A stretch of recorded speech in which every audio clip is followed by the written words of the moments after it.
আসসালামু আলাইকুম। 5 তারিখ বাংলাদেশ স্বাধীন হয়েছে। সেই স্বাধীনতার পেছনে কিছু সুনির্দিষ্ট কারণ ছিল।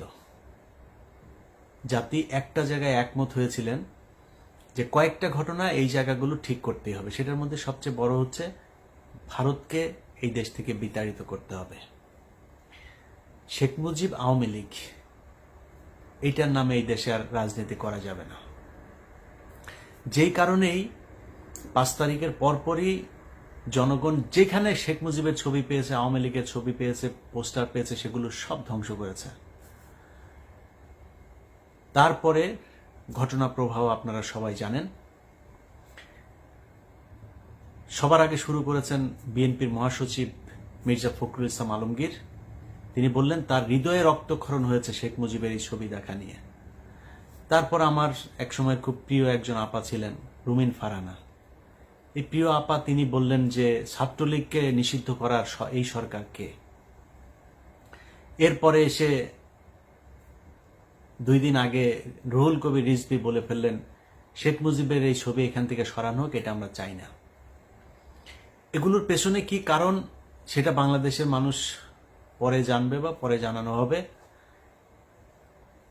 কিন্তু একটা জিনিস মাথায় রাখতে হবে, বিএনপির ডাকে কিন্তু এই দেশের মানুষ রাস্তায় নামে নাই। আসলে এটা মনে রেখে তারপরে কথাবার্তা বলতে হবে। এবং আমরা কিন্তু বিএনপির পয়সায় জীবনের ঝুঁকি নিয়ে পরিবারকে বিপদে ফেলে বিদেশে বসে কথা বলি নাই। দুঃসময়ে যেহেতু বিএনপির সাপোর্ট নেই নাই, সুসময়ে বিএনপির সাহায্য নিয়ে, বিএনপির কাছ থেকে টাকা পয়সা নিয়ে বিএনপির পক্ষেই কথা বলতে হবে।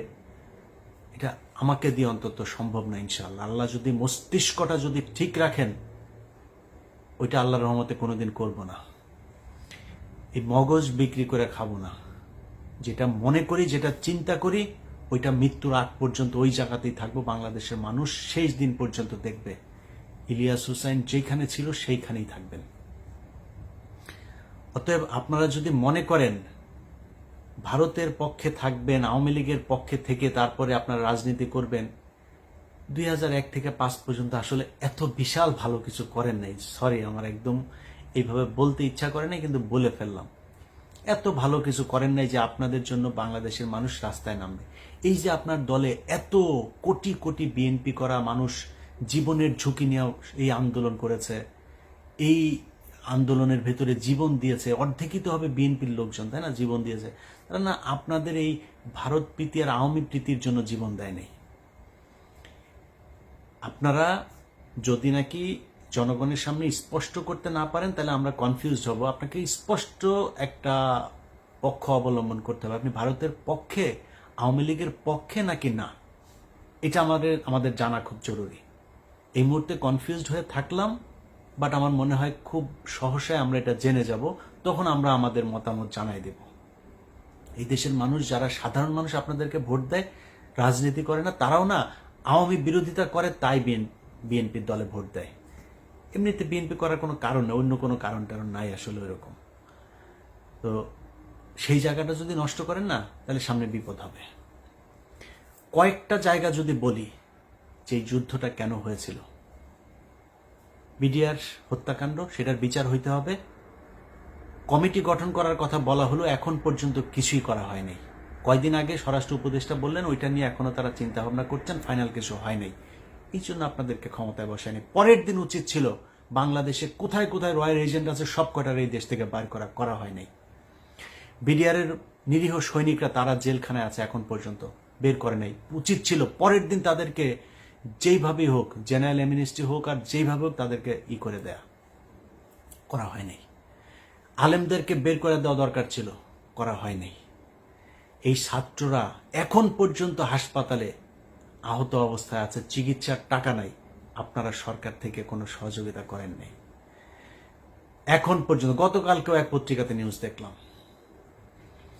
যারা নিহত হয়েছে তাদের পরিবারকে এই স্যাবলামো করে 2 লাখ 5 লাখ না, অন্তত 5 কোটি করে টাকা দেওয়া উচিত। তারা এই দেশ স্বাধীন করেছে, দেওয়া হয়নি।